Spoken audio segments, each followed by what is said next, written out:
On vient de dire que tout ce qui arrive dans notre vie, on doit le rattacher au fait que c'est la volonté d'Hachem. C'est ce qu'il a mis en place.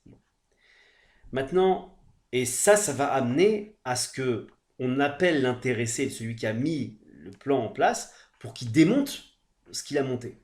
Bon.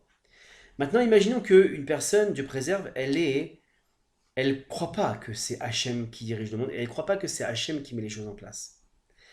Quelle est la conséquence? Elle priera pas Hachem pour s'en sortir, puisqu'elle considère que c'est pas Hachem qui a mis ça en place. Qu'est-ce qui se passe? Spirituellement, elle est de plus en plus éloignée d'Hachem, et à la fin, entre guillemets, c'est comme si elle était morte spirituellement. Je m'excuse du terme, mais c'est exactement ça. Spirituellement, elle n'a plus aucun contact avec son Père Céleste, et en fait, ça fait que c'est un grand problème. En fait, la première étape de la foi, de la Emouna, c'est effectivement de croire que tout vient d'Hachem. Parce que c'est ça qui va nous amener à cette connexion incroyable qui est la prière. Parce que cette prière-là, elle t'apprend à te connecter avec Hachem. Elle t'apprend à le connaître et à le reconnaître. J'avais déjà dit que comment on fait avec les êtres humains pour connaître un être humain? Tu parles avec lui. C'est notre seul moyen. Je ne te parle pas d'un sourire muet qui pourrait faire avec lui.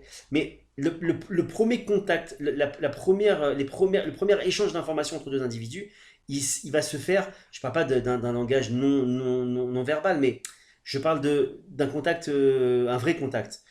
Il se fait par la parole. On va parler ensemble. Le fait de parler, simplement à l'échelle humaine, maintenant après à l'échelle divine, on l'a compris encore plus. Et bien, à l'échelle humaine, déjà, on sait que parler est la première étape vers la connaissance de l'autre. Donc, le fait de parler au Créateur, c'est déjà reconnaître qu'il existe. Comme dit très très bien le Ravarouche, que je me bénisse, il dit si tu crois en lui, tu lui parles. Si tu crois pas en lui, tu ne lui parles pas. Quand on croit qu'une personne n'existe pas, on ne parle pas. À moins d'être fêlé, mais c'est pas le but.